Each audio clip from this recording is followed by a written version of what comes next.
Hello guys, welcome back to profit diaries by Hurara Malik. तो आज हमारा 8वां लेक्चर है मेडिकल बिलिंग का। आज हमने क्या देखना है? आज हमने देखनी है एलिजिबिलिटी वेरिफिकेशन। हमने ये देखना है कि पेशेंट जो है वो एलिजिबल है उस इंश्योरेंस का कि नहीं है। जिस भी इंश्योरेंस के साथ वो मुंसलिक है, कनेक्टेड है, हमने ये चीज़ चेक करनी है कि आया कि वो उसके साथ कनेक्टेड है भी कि नहीं। अगर कनेक्टेड है तो उसके डिडक्टिबल कितनी है, उसकी को इंश्योरेंस कितनी है, उसकी को पे कितनी है। अब ये सारी चीज़ें मैं आपको पहले एक्सप्लेन कर चुका हूँ कि डिडक्टिबल क्या है, को इंश्योरेंस क्या है, को पे क्या है। ये सारी चीज़ें हम देख चुके हैं, उसकी डिटेल में हम नहीं जा रहे। हम आज सिर्फ क्या करेंगे, एलिजिबिलिटी वेरिफिकेशन। एलिजिबिलिटी वेरिफिकेशन में क्या होता है कि हमने सारी डिटेल को ना चेक करना होता है जो हमें पेशेंट की मिली है।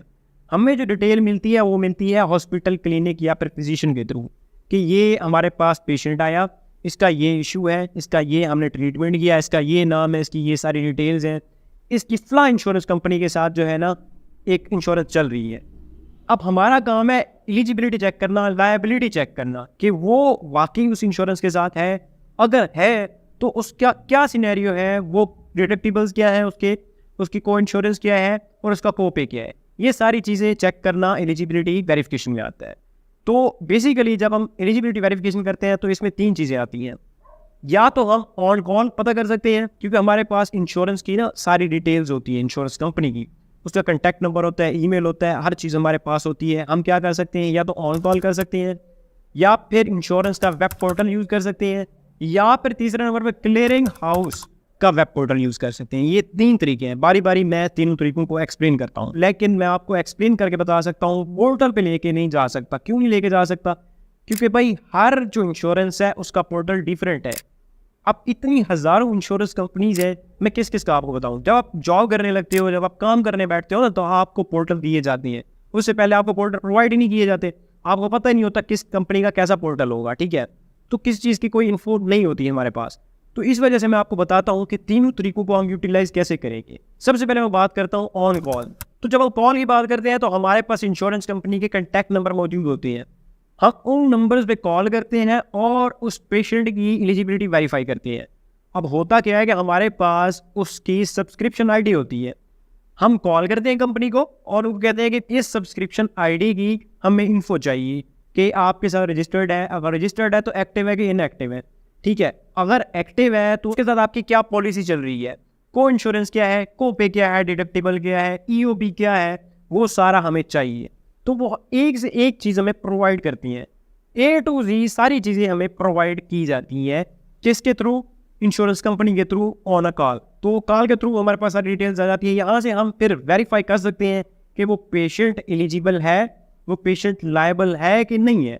अच्छा, इसके अलावा अगर हमारे पास सब्सक्रिप्शन आईडी नहीं है, फॉर एग्जांपल अगर हमें फिजिशियन ने या फिर हॉस्पिटल ने उसकी जो इन्फो दी है उसमें सब्सक्रिप्शन आईडी नहीं है, तो हम और चीज़ें यूज़ कर सकते हैं। फॉर एग्जांपल नेम हो गया, डेट ऑफ बर्थ हो गया, ये चीज़ें भी हम यूज़ कर सकते हैं और कॉल पे उनसे हम वेरिफिकेशन मांग सकते हैं। तो अभी हम बात करते हैं verification on web portal of insurance company. Insurance company क्या करती है, हमें वेब पोर्टल प्रोवाइड करती है जहाँ पे जाके हम पेशेंट की सारी डिटेल चेक कर सकते हैं कि वो इस इंश्योरेंस कंपनी के साथ कनेक्टेड है, नहीं है, एक्टिव है, इनएक्टिव है, उसकी क्या सारा सिनेरियो चल रहा है, वो जाके हम उस वेब पोर्टल पे चेक कर सकते हैं, ठीक है।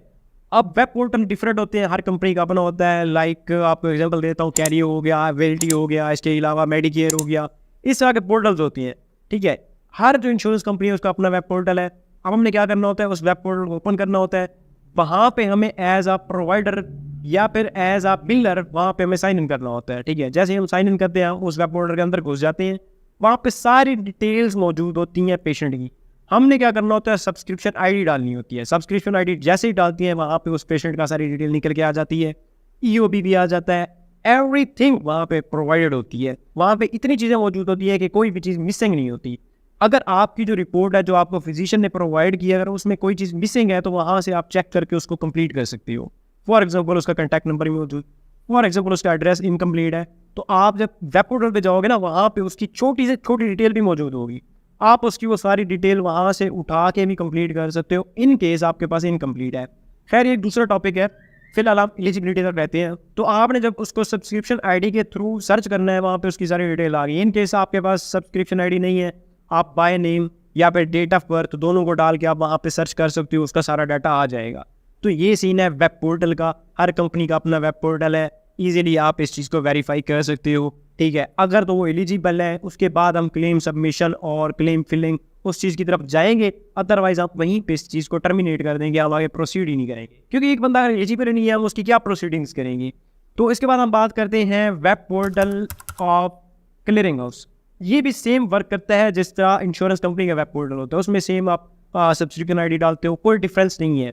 ये जितने भी पोर्टल्स होते हैं उनका टेम्पलेट सेम होता है, बस 2-3 कहीं पे चीज़ों का फ़र्क आ जाता है, तो डिज़ाइनिंग का फ़र्क आ जाता है। बाकी उनका जो टेम्पलेट होता है, उनमें जो बॉक्सेस हैं, उनकी जो फिलिंग है, वो सारी की सारी सेम होती है। मैं आपको यहाँ पे एक कैरियो का पोर्टल भी दिखा देता हूँ, ठीक है, किस तरह का पोर्टल होता है। आप कैरियो का चेक कर सकते हैं, आपकी स्क्रीन पे शो हो रहा होगा, ठीक है। आप इस तरह का जो है ना पोर्टल होता है, ये कैरियो का है, इस तरह वेनिटी का होता है, इस तरह मेडिकेयर का होता है। डिफरेंट पोर्टल हो सकते हैं, लेकिन उनमें जो इन्फो होती है वो सेम ही होती है, उनमें कोई फ़र्क नहीं होता, बस डिज़ाइनिंग का थोड़ा बहुत फ़र्क आ जाता है, टेम्पलेट सेम ही रहता है। तो ये था कि हम कैसे एलिजिबिलिटी चेक कर सकते हैं। आपने कैरियो का एक फॉर्म भी देख लिया, कैरियो का एक पोर्टल भी देख लिया, आपको अंदाज़ा हो गया होगा कि एलिजिबिलिटी कैसे चेक होती है। तो ये था आज का हमारा लेक्चर, शॉर्ट लेक्चर था। मकसद ये नहीं है कि मैं लेक्चर को लंबा खींचूँ, मकसद ये है कि आपको चीज़ें क्लियर करूँ। मैं आपको बहुत ज़्यादा एक्स्ट्रा चीज़ें बताता रहूँ, लेक्चर खींचता रहूँ, आपका इंटरेस्ट खत्म हो जाएगा। मैं आपको पॉइंट टू पॉइंट लेके चल रहा हूँ, जो चीज़ें आपके लिए इंपॉर्टेंट हो मैं सिर्फ वही बता रहा हूँ, जो आपके लिए इंपॉर्टेंट नहीं है मैं उनको स्किप करता जा रहा हूँ, ठीक है। अगर मैं आपको उस तरह पढ़ाने बैठ जाऊँ जो बाकी लोग कर रहे हैं, तो यहाँ पे कोई 60-70 लेक्चर हो जाएंगे, फिर जाके हमारा कोर्स कंप्लीट होगा। लेकिन वो चीज़ नहीं करनी, रट्टा तो लगवाना नहीं है ना। जो चीज़ इंपॉर्टेंट है, जो ट्रिक है, जो एक स्ट्रेटजी है, वो चीज़ आपको समझानी है, वही मकसद है मेरा। मेरा मकसद आपको रट्टा लगाना नहीं है, ना ही आपने कोई एग्ज़ाम क्लियर करना है। आपने स्किल सीखनी है और आप स्किल सीख रहे हो, ठीक है। यही चीज़ स्किल है, इसी चीज़ को सीखो, लिखो इस चीज़ को बार बार सुनो, आपको याद होगी, आपके दिमाग में बैठ जाएगी ये चीज़। अब आपको ये ईजी लगेगी। ये भी आपको थोड़ा टफ लग रहा होगा कि इंश्योरेंस क्या है, को इंश्योरेंस क्या है, डिडक्टिबल क्या है, ये सारी चीज़ें मिक्स हो रही हैं। ऐसा नहीं होगा, जब आप बार बार करोगे ना, आप इस चीज़ के यूज टू हो जाओगे, तो खुद को इस चीज़ का यूज टू करो। तो ये था आज का हमारा लेक्चर। उम्मीद है आपको समझ आ चुका होगा कि हम एलिजिबिलिटी कैसे चेक करते हैं। तो इसे नेक्स्ट लेक्चर में हम मज़ीद चीज़ें देखेंगे। तो अगर अभी तक हमारे चैनल को सब्सक्राइब नहीं किया तो यार कर लो, ये मैं आपके लिए कर रहा हूँ, आपके फ़ायदे के लिए कर रहा हूँ कि आप कुछ कमाओ यार। तो हमें भी इसका थोड़ा सा बेनिफिट दें, हमारे चैनल को सब्सक्राइब करें, अपने दोस्तों के साथ शेयर करें और साथ में बेल आइकन को प्रेस करें, क्योंकि जैसे ही मैं नेक्स्ट लेक्चर अपलोड करूँ तो आपको नोटिफिकेशन मिले। Thank you so much for watching. अल्लाह हाफिज़।